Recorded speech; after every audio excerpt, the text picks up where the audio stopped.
welcome to another episode of TDNY, this day not here. TDNY, the podcast that looks back at the history of the week ahead. If that didn't scare you off, stick around for a while to hear about another 7 days full of historical, although not always hysterical, facts and stories. Also, 7 songs to pair with each story, which I swear won't be sung by me. As the quiz was met with no real pushback last week, pens and paper at the ready, as it will return today. This week we'll learn when can openers can be vital clues, why early Australian settlers were down in the dumps, where you can store your drugs but not your GMOs, plus a whole lot more along the way. So let's jump right into Monday, February 24th. And on this day, not year, 5 men go up into the snowy mountains of Yuba County, California, and seemingly vanish without a trace. The year was 1978, and tomorrow, Ted Wyhere, 32, Jack Madruga, 30, Bill Sterling, 29, Gary Mathias, 25, and Jack Hewitt, 24, had a basketball game to play for their team, the Gateway Gators, at 8 a.m. A week-long tournament was being held, with the winners getting a trip to Los Angeles, paid for by the Special Olympics. All the men had, to quote Wikipedia, mild intellectual disabilities or psychiatric conditions, and all were looking forward to competing in this sponsored tournament. After all, they loved sports, which was why, on this February 24th, the night before their big game, they had driven 80 kilometers, or 50 miles, to the town of Chico to watch a game of basketball. The game finished late in the evening, before 10 p.m., and the boys just made it to a service station before closing to stock up on snacks and drinks for the drive back home. They never made it. The next few days were a frenzy of searches. What started with frantic phone calls by their families soon turned to friends and family combing the area. The police, citing that all men were over the age of 18, claimed they couldn't be reported missing and didn't aid in the initial search. As the days passed by, no signs of the group emerging, police finally began to take action. It was a full 4 days after the group was last seen that a clue was finally found. Sitting abandoned in a snowbank, unlocked and one window rolled down, was Jack Madruga's 1969 Mercury Montego. It was his prized possession, brought with money earned from serving in Vietnam. For it to be left unlocked and open to the elements was very out of character, let alone the location it was found, 69 miles or 112 kilometers out of Chico, halfway up a dirt track in Plumas National Forest. Despite the rocky and pitted road up the incline, the car had suffered no damage, indicating it was either driven extremely carefully into the national forest or by someone experienced with the area. The keys were missing from the car, and it was thought maybe it had broken down in the snowbank, forcing the group of 5 to abandon it and walk for help. Only, when examined, it was found to still have plenty of gas left in the tank, and started up perfectly fine when hot-wired. The Mercury Montego weighed in at around 3,100 pounds, or just under 1,500 kilograms, and the 5 men would have been able to dislodge it from the snowbank. Although this was the first significant clue in the case, it was leaving more questions than answers. Why did they drive up to an area they had no knowledge of? Why abandon the seemingly fine car? And where had they gone from there? One other man, Joseph Scones, was on the same road that night, just 50 meters in front of where the Montego would be found. Attempting to dislodge his own car from a snowbank, he had suffered a heart attack, and making it to his back seat, laid down, drifting in and out of consciousness. Although what he witnessed can't be confirmed, he states that as he was lying there, he saw one car surrounded by people, including a woman with a baby. Later, he witnessed people walking around with flashlights, and finally, a pickup truck that parked just behind him before driving off. Despite calling out to all of these people, none came to aid him. The men would remain missing, no further clues found, until months later on June 4th. A motorcyclist was driving through the forest, about 19 miles or 31 kilometers from where the Montego was left, when he saw a United States Forest Service trailer with a broken window. Looking inside, he was met with the smell of decay. This was soon found to be coming from a body, wrapped in multiple blankets, with the bearded face of Ted Whitehair sticking out, his feet frostbitten and his shoes missing. The night he had gone missing he was clean-shaven, meaning he had likely survived for weeks, maybe even months, inside the trailer. Although the trailer was well stocked with food and cold weather supplies, it even had a gas bottle to supply heating, the gas had never been turned on, and the food, enough for all 5 men to live on comfortably, was barely touched. It was the missing boots and the little opened food that gave searchers their next clue. The items that had been opened required a complicated can opener to do so, and such can openers were common in the military. Of the 5, only Jack Madruga and Gary Mathias had served, making it likely they had been in the trailer with Ted, and maybe even took his shoes. Within the next 3 days, 3 other bodies would be found: Jack Madruga, Bill Sterling, and Jack Hewitt. Gary Mathias was never found. In the years since, various theories have been cast to answer the mystery. One even includes a local town bully and his gang forcing the men up the snow-covered dirt track that night, before some threat of violence had seen the 5 flee into the forest and away from the gang. Of course, there's every likelihood of Occam's razor cutting to the heart of this mystery, and the 5 men simply got lost, trudged along a path for far too long in clothes not designed for the conditions they were in, and succumbed to the indifference of nature. Still, that doesn't explain the unlocked car with open window, or the absence of Gary Mathias, alive or dead, or what the 5 of them had been doing so far away from their last known location on a night before an early basketball game, or the people and cars Joseph Shons believed he witnessed. Ultimately, it is all of these inconsistencies that keep the story of Ted, both Jacks, Bill and Gary alive today, with people left wondering. Maybe one day Gary Mathias will be found, leaving behind a final note that explains it all. But until then, all we can do is wonder. A sad story to start our week off with, and such a story needs a similar song to pair with it. Which is why I'm suggesting Fastball's 1998 hit The Way. You've probably heard it hundreds of times on the radio, but have you ever paid attention to the lyrics? They left before the sun came up that day, an exit to eternal summer slacking. Or, and when the car broke down, they started walking. And finally, it's always summer, they'll never get cold. They'll never get hungry, they'll never get old and grey. 3 lines throughout the song that you could claim were written just for the Yuba County 5. While the story is the same, the characters are not. The Way was written about a 1997 tragedy of an elderly couple, the Howards, driving off to attend a festival 15 miles away.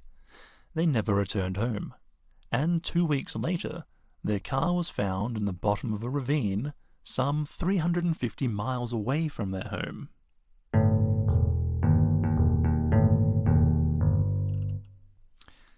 Have you ever heard the quote, "Money is the root of all evil"? Did you know that isn't actually the full quote, with its entirety being, the love of money is the root of all evil. Well, on this day, not year, of Tuesday, February 25th, let's look at the holy dollar. But first, England had a problem.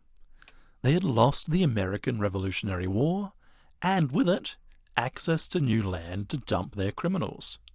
With their own shores filling up, a new option was needed. Africa was considered, but eventually Australia was settled on. So in 1788, the first fleet arrived in what would become Sydney, Australia, and the convict settlement was established as the Colony of New South Wales. Over the next 30 years, the colony expanded and grew. More people arrived from overseas and set up, while former prisoners, their sentence served, would also make a claim on land. A little over 1,000 people had arrived in the first fleet in 1788, while in 1808 the population around Sydney was just shy of 7,000, and a lot of these people had a problem: money. During these years there was no one currency. Coins from England, India, the Dutch and Portuguese were common among the settlers. Only the economy wasn't stable this way. Coins were valued differently, and as new ships docked and sold their wares, what little coins the settlers did have would flow out with them. This left, as well as barter, a new form of exchange brewing: rum. Yes, the alcohol of choice for pirates and sailors alike was quickly becoming the unofficial currency of early Australia.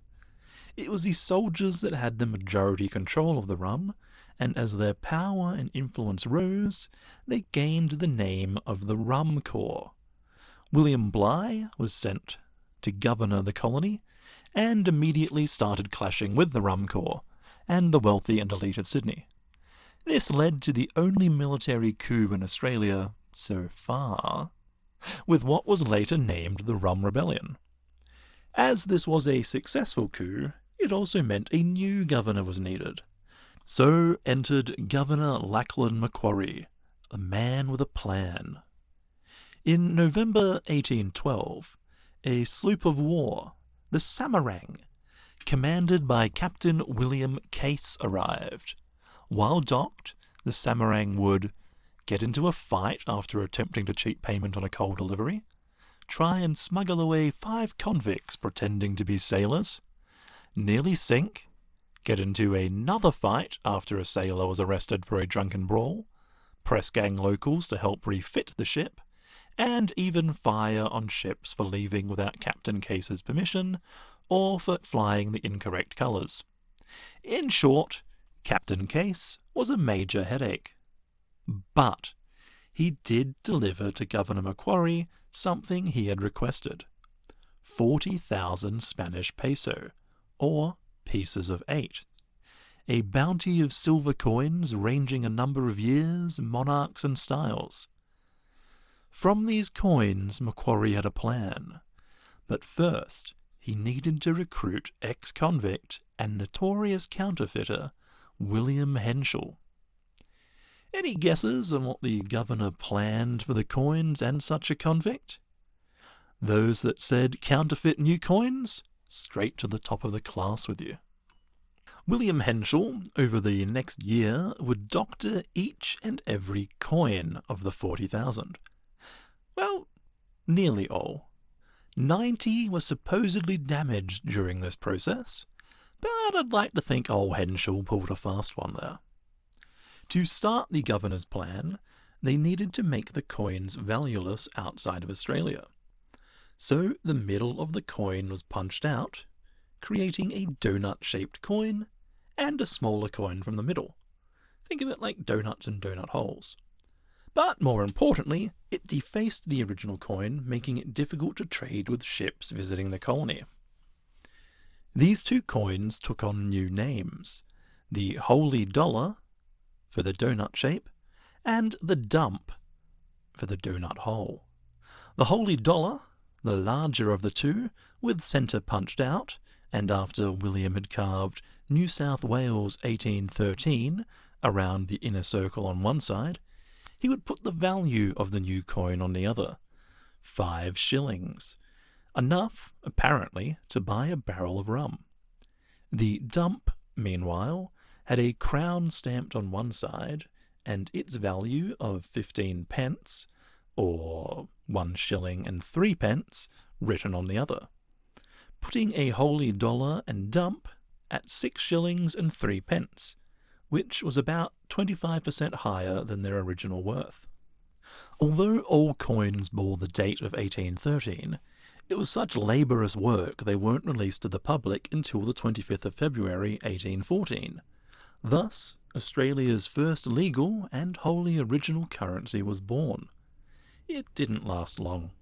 Just 7 years later, in 1821, the coin started to be recalled and replaced with British sterling. Then, in 1929, the coins were officially struck down as legal tender.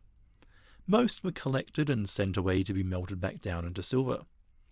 It's thought that as few as 300 still survive to this day. But if you have one, good news.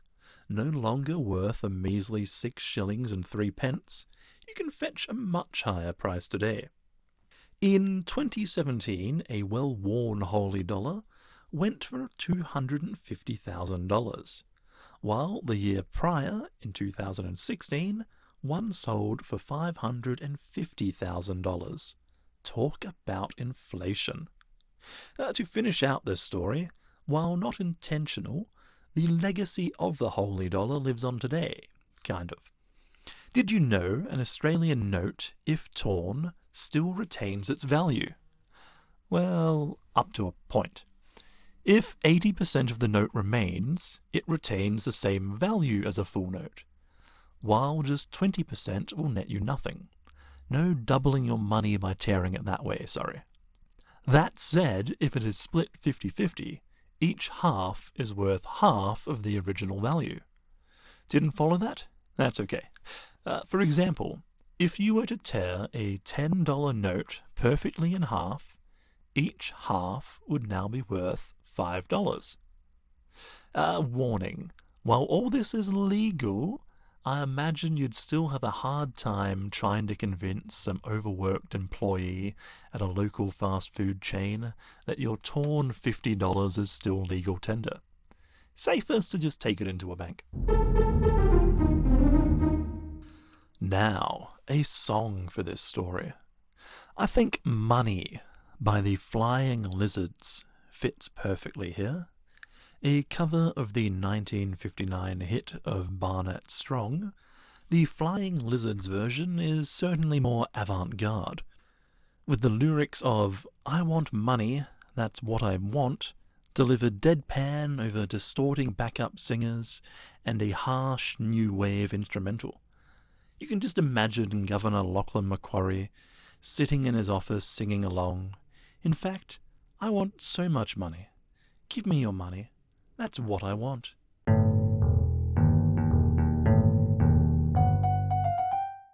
Wednesday, February 26th. And on this day, not year, Norway opened a new vault. Rather than one to put away your savings, this vault could instead be saving you. This is the Svalbard Global Seed Vault. Buried 120 meters inside a mountain on the Norwegian Spitsbergen island of the Svalbard archipelago, for a cost of $8.8 million lies this seed vault. Opened on this day in 2008, the purpose of the vault, as per their website, is to offer safe, free and long-term storage of seed duplicates from all gene banks and nations participating in the global community's joint effort to ensure the world's future food supply. As climates change and viruses continue to grow and mutate, it's important to have a backup seed stock that, if the worst happens, can be used to start anew. As a recent example, when was the last time you had a Gros Michel banana? Likely never. Although at one stage, not too long ago, they were the dominant cultivar around the world. a disease had spread to most banana-growing regions, something that came to be known as Panama disease, and the Gros Michel was found to be particularly susceptible to this disease. Many of the regions growing this banana had to destroy their plants and start growing a new cultivar, the Cavendish banana. The seed vault also safeguards against, again from their website, natural disasters, human conflict, changing policies, mismanagement, or any other circumstances. The ability to grow back a cultivar that has been brought close, or even to extinction, is a key purpose of keeping a portion of seed stock safe. And the Svalbard Global Seed Vault does keep seeds safe. The entrance is located halfway up a mountain to protect against rising sea levels. Even if all the polar ice were to melt, the entrance would still be above water. The island itself has no tectonic activity, thus no near future odds of an earthquake to destroy the buried area. The vaults themselves, hidden away behind 5 doors, are buried in sandstone and permafrost, keeping the temperature below freezing, with further technology being used to get the temperature to minus 18 degrees Celsius or minus 0.4 Fahrenheit. If the refrigeration technology ever fails and all the permafrost melts, it is thought it will take around 200 years for the vaults to warm up to 0 degrees or 32 Fahrenheit. The deposited seeds are treated like safety deposit boxes in a bank. Once stored, the staff have no access to them. They are examined by security measures at an airport to ensure no bombs or other harmful material is smuggled in before being placed in the vault for storage. While all countries are allowed to place seeds within the vault, North Korean seeds are on the same shelf as American and South Korean seeds, for instance. Not all seeds are accepted in the vault. Seeds for drugs, such as marijuana, are allowed, with 21,500 such seeds being donated in 2014. But GMO, or genetically modified seeds, aren't accepted. The vault even has to reject the occasional request for another type of seed to be stored. The human variety. Today, as per their website, the vault houses 1,331,458 seed samples from 123 depositors, covering 6,297 species. As each sample contains multiple seeds, there are currently over 642 million individual seeds stored in the vaults, with room to house up to 2.5 billion. While having the seeds safely stored away is an important step, if they ever are required for use after a catastrophic shift in climate, it will require much more work than just taking the seeds out and planting them. Still, keeping them safe is the first step. For a song pairing, I'll have to go with Louis Prima's cover of Yes, We Have No Bananas, a song originally written in 1923, inspired by writer Frank Silver's own experience at a Long Island fruit stand.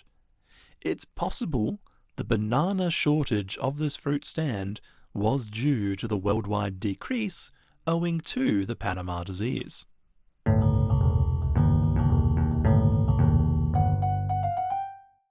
Thursday, February 27th, and on this day, not year, Borley Rectory, the residence bearing the ominous moniker of Most Haunted House in England, burns down.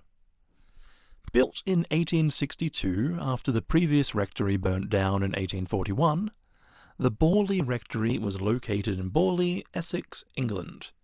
Just as a quick aside too, a rectory is a house built for a rector, while a rector is the priest or priests in charge of a parish. The rector this imposing Gothic house had been built for was Henry Bull and his family, all 14 children. Anyone suddenly have a certain Monty Python song playing in their head? They moved in shortly after construction in 1863, and it's said that almost immediately the family started witnessing strange things. Footsteps echoing out from empty rooms, organ music coming from untouched instruments, bells ringing out, aided by neither hand nor wind, persons seemingly stepping into the path of cyclists only to vanish, a dark coach dangerously speeding around the grounds, driven by two headless horsemen, and perhaps the most enduring spectre of them all, a nun. The nun was said to have been seen in many places in and around Borley Rectory, with local legend stating in life she had been caught in an illicit relationship with a monk from a nearby monastery. The monk was executed, while the nun suffered immuration, being bricked up within the walls of the convent to slowly die. Henry Bull eventually passed in 1892, and his son, Harry, took over the house and the role of rector. The stories of ghosts and hauntings continued, until Harry's own death in 1927. Reverend Smith and his wife would take Harry's place the year prior, and they too soon noticed strange events, but decided to do more about it. Contacting a local newspaper, it was arranged for Harry Price, a psychic researcher, to investigate the house. On arrival, he noted many new, strange, ghostly sightings and supernatural occurrences that strangely went away as soon as Price did. It wouldn't be his last trip to Borley Rectory, but it would be his last at the bequest of Reverend Smith. The Smiths lasted just a year, fleeing in 1929, with a new couple moving into the house in 1930. Reverend Lionel Foister and his wife Mary Ann, along with their daughter Adelaide. Here the ghostly activity seemed to only increase, and centre itself on Mary Ann, with her reporting to hear and witness a lot of activity, and even start communicating with a ghost, by first writing down on paper, and then responding to writing that appeared on the walls themselves. Reverend Foister tried to conduct an exorcism on the home to rid it of the activity, but was struck by a large stone during his first attempt, with the second seemingly doing no good either.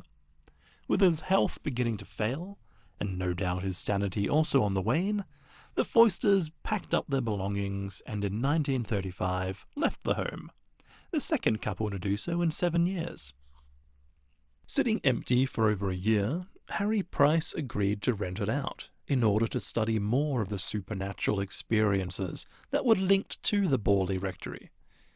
During this occupation, he had a team of 48 students that aided him in cataloguing any events that occurred. One such occasion, during a séance, it's reported the ghost of a murdered man told Harry that the house would be burned down on the 27th of March 1938. But the date came and went, and so did Harry Price, selling the house to a Captain W. H. Gregson, when, 11 months to the day after the foretold fire, on February 27th, 1939, Captain Gregson would accidentally set the house on fire, burning it all down, which was the end of Borley Rectory. Now, for a sentence I never thought I'd read, to quote Wikipedia, Harry Price's claims are now generally discredited by ghost historians. How's that for a job title?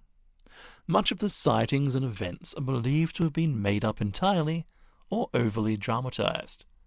The nun and her monk lover, for example, the story was looked into, and no such local monastery existed, and no nun had been reportedly executed by immuration. Many events stated by the later rector's wife Mary Ann were done so as she was having an affair with a lodger in the building, and used the ghostly sightings and sounds as covers for their dalliances, while the writing on the wall appeared as if written by a child. It appeared miraculously right around the time little Adelaide started learning to write. As for Harry Price, many have come out since the events he recorded and reported that he either faked many of them, or they could be attributed to the very natural, such as rats in the walls. It's even claimed that some of his team of 48 were deliberately playing tricks on him, misreporting events or fabricating their own. With all that said, who can truly know what occurred at Borley Rectory over its 77 years? After all, stories have to start from somewhere. A fitting song for this story is an interesting narrative-driven piece I coincidentally stumbled upon earlier this year. The Witch Hat House by the Marshmallow Ghosts. A two-part album detailing the events of a man moving into a house that was more than it seemed.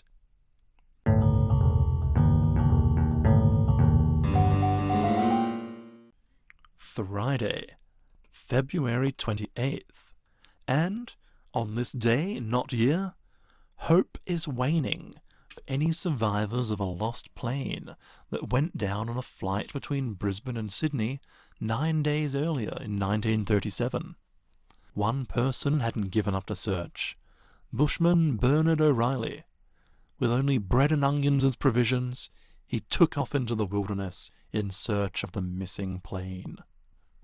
The flight was to be a routine trip between Brisbane and Sydney, carrying 5 passengers plus 2 pilots, in one of Airlines of Australia's new tri-motor Stinson planes, a Stinson Model A named Brisbane.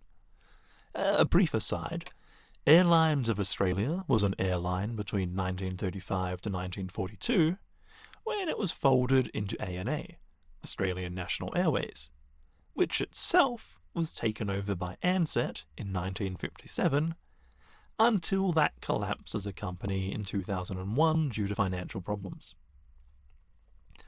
The Stinson took off on February 19th. The mood aboard was high. A quote from the Adelaide Advertiser from the 2nd of March 1937. The passengers were laughing and joking together. The pilot also seemed cheerful and had shown no signs of anxiety at any times on the trip from Brisbane. The flight was expected to take 3.5 hours, but when it reached 7:30 p.m. that same day, 3 hours after the expected arrival time, the plane was officially reported missing. Rewinding back a bit that day, they had made it a little under 50 minutes out of Brisbane when trouble struck. A change in weather was causing cyclonic conditions along the flight path that would result in turbulence and unpredictable wind. This was a time before planes were equipped with radios, and the pilots couldn't be forewarned, nor could they radio back the distress they suddenly found themselves in. Flying low between Lamington National Park and the McPherson Range, 100 kilometres out of Brisbane, the pilot seemingly attempted to follow a gorge to escape the conditions of the weather, but a sudden shift saw the plane thrown about and into the tall trees. There, in the remote wilderness, it crashed and burst into flames. 4 of the 7 occupants either died on impact or were shortly consumed by the fire. The first to recover was passenger John Proud, escaping onto the wing of the plane, followed shortly by another passenger, Joseph Binstead. Together they pulled the only other occupant they could reach, London visitor James Westray, out. Binstead escaped any major injury, while Proud had a broken leg, with Westray the worst off, suffering burns to much of his back. Feeling their crash must be noted soon, with rescue on its way, the 3 stayed near the wreckage. Proud even used some of the scrap and a penknife to carve out a diary of the events. The first entry read, Friday, 19th. Plane crashed on hillside at 1:50 p.m. Trees could plainly be seen before the crash about 50 feet from the starboard window. Plane had a heavy list to the starboard and immediately crashed. Got to ground somehow or other, then burst into flames. Cabin filled with black smoke. Proud was first to gain exit by removing the port window. Lying on the wing, he pulled Binstead out and assisted him in pulling the young Englishman Westray out. When Westray got out, he was suffering from burns on the back. The heat was so great, we had to get clear of the plane. Raining like hell. We kept up fire all night. Rain petered out next morning. He kept this diary up over the next few days, eventually writing less and less. The final carved entry simply read, 11th day. Today, hope dwindling.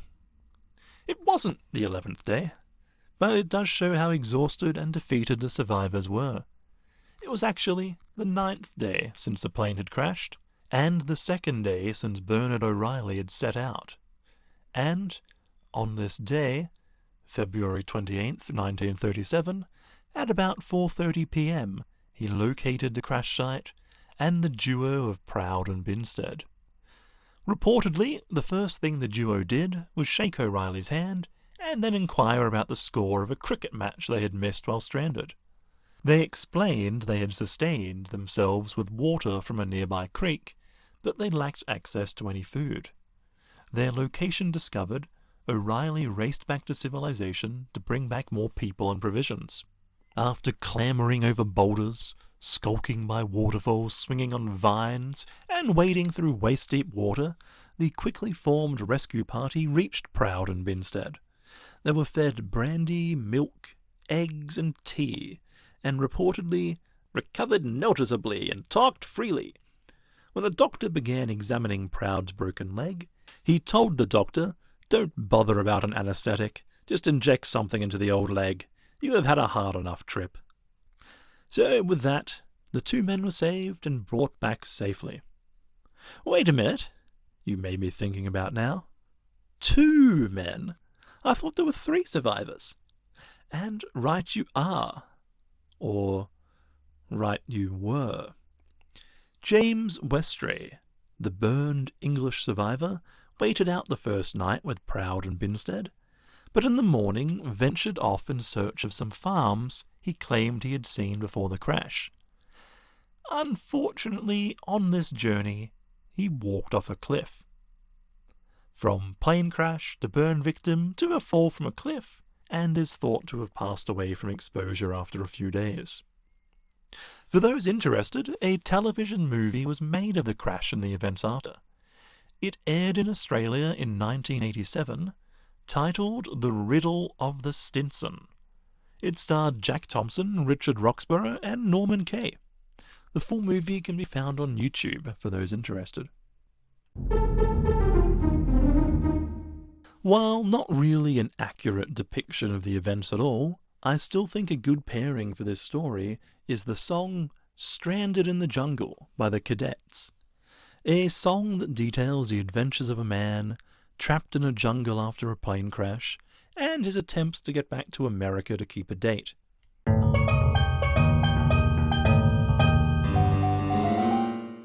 Now, before we start the next story, I want everyone to stand up and walk around the room.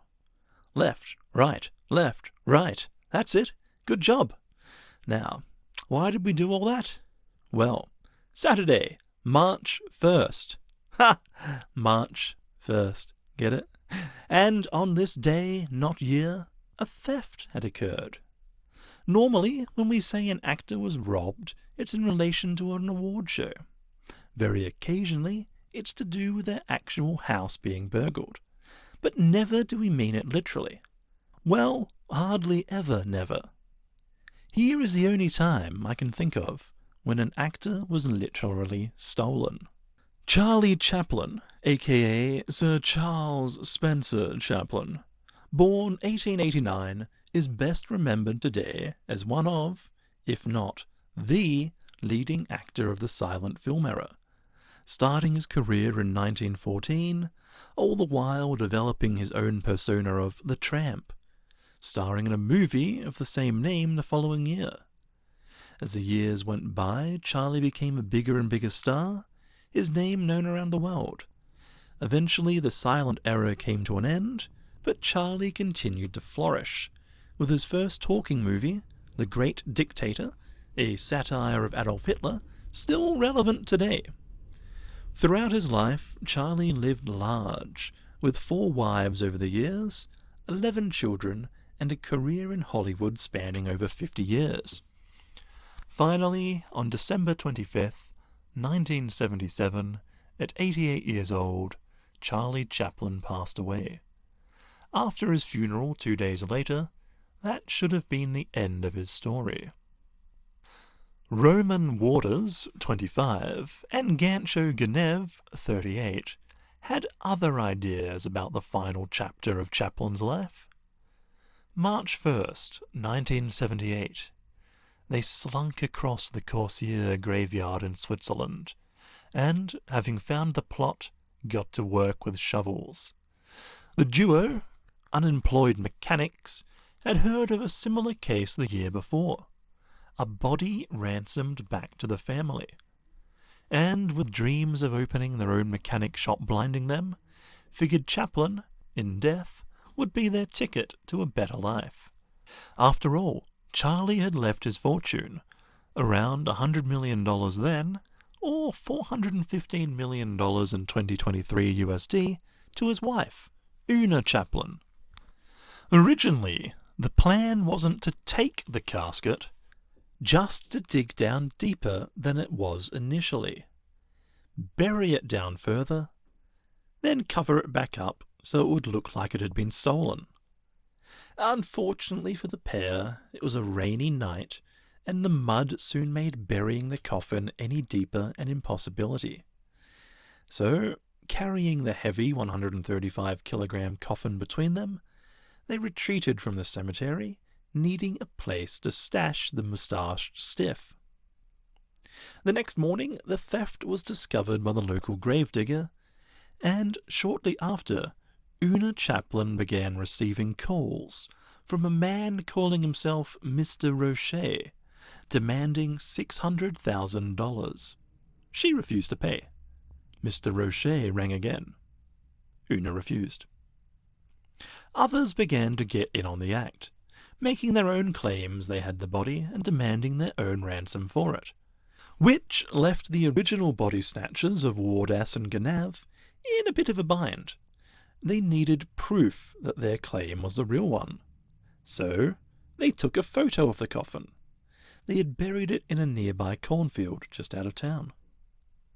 Police now knew which claim to take seriously, and with Una told to play along with a ransom demand, police were eventually able to track back the calls and arrest the 2 men on May 16th of the same year, 1978. Only it had been 3 months since they had hidden the body, and couldn't recall exactly where it was. Supposedly, metal detectors had to be used to locate the metal on the coffin. Eventually, Roman Waters was jailed for 4.5 years for the crime, being deemed the mastermind, while Gancho Genev was only given 18 months. Charlie was reburied in his original grave, only this time the entire thing was reinforced with cement.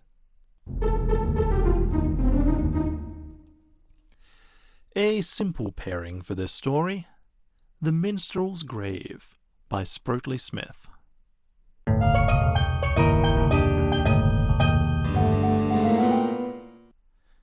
Sunday, March 2nd. On this day, not year, we are about to witness a railway disaster with one of the highest body counts, all from a train that was stationary. Train number 8017 was travelling across Italy on the evening of March 2nd, 1944.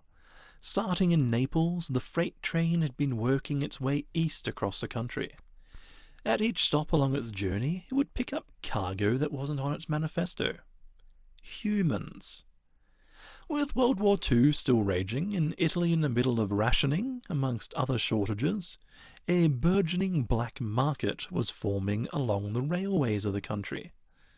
Larger cities were the hardest hit, and fresh produce was a profitable product if it could be procured. The means many discovered to get their hands on such stock was to hop on a freight train, travel further into the country, and after some bargaining and haggling with farmers there, return to the larger cities with their black market goods. So, on this night, train 8017, despite pulling 47 freight cars, found itself also hauling over 600 stowaways. It couldn't have been a fun trip for the stowaways, just coming out of winter with rain in the air. So when the train started pulling into the near 2-kilometre long Army Tunnel in the Apennine Mountains heading towards Balvano, I'm sure many of the stowaways began to breathe easier. This wouldn't last. Owing to the wartime rationing, the coal used by these freight trains was of a lower quality than they were used to, producing not only less power, but also more carbon monoxide when burned. Slowly making its way up the gradient inside the tunnel, the train eventually rolled to a stop. According to the Mayo Clinic website, when too much carbon monoxide is in the air, the body replaces the oxygen in red blood cells with carbon monoxide. Symptoms of carbon monoxide poisoning include dizziness, shortness of breath, confusion, drowsiness, all before loss of consciousness. With the train stopped, the tunnel was slowly filling with carbon monoxide from the burning coal. Supposedly, attempts were made to reverse the train, but these attempts never succeeded.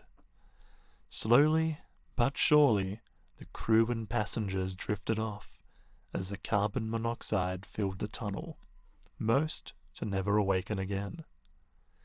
When the train was finally discovered, 517 of those aboard were deceased. Those lucky enough to be in the last few cars were the majority of the survivors, as many of the stowaways were poor, or vagabonds trying their luck. They were buried in 4 mass graves at the nearby Balvano Cemetery. A pairing for this story, if you are open to a rather darker interpretation than the original singers would likely prefer, is Moringtown Ride by the Seekers. Train whistle blowing makes a sleepy noise. Underneath their blankets go all the girls and boys. It is said that carbon monoxide poisoning is just like going to sleep after all. Right, now, have you been paying attention? Let's see. Question 1. How many men disappeared in our first story of the week? Question 2. What were the names of the punched coins introduced in our second story? Question 3. What isn't allowed in the seed vault from our third story? Question 4. Harry Price's claims have since been discredited by what job profession? Question 5. What was the name of the made-for-television movie from our fifth story? Question 6. How was Charlie Chaplin's body eventually located? And question 7. What caused the excess carbon monoxide that was so deadly in our final story of the week? The answer to question 1, 5. 5 men disappeared, hence their nickname of the Yuba County Five. Answer 2, the coins were the Holy Dollar and the Dump. What's not allowed in Svalbard? Genetically modified seeds. Oh, and human seed. Answer 4. Harry Price's claims have since been discredited by ghost historians. The answer to question 5, the made-for-television movie, was called The Riddle of the Stinson. Charlie Chaplin's body was located by metal detectors. And the final answer for question 7, what caused the excess carbon monoxide? Poor quality coal. And that brings us to the end of another episode of TDNY, This Day Not Year. Hopefully you had some fun along the way, even with some of the heavier topics. Or at the very least you learned something new. As ever, thisdaynotyear@gmail.com for any feedback or to point out any of the many errors I've likely made. And I'll be back again next week as we look back at some history for the days of March 3rd through to March 9th. Thank you all for listening, and see you later.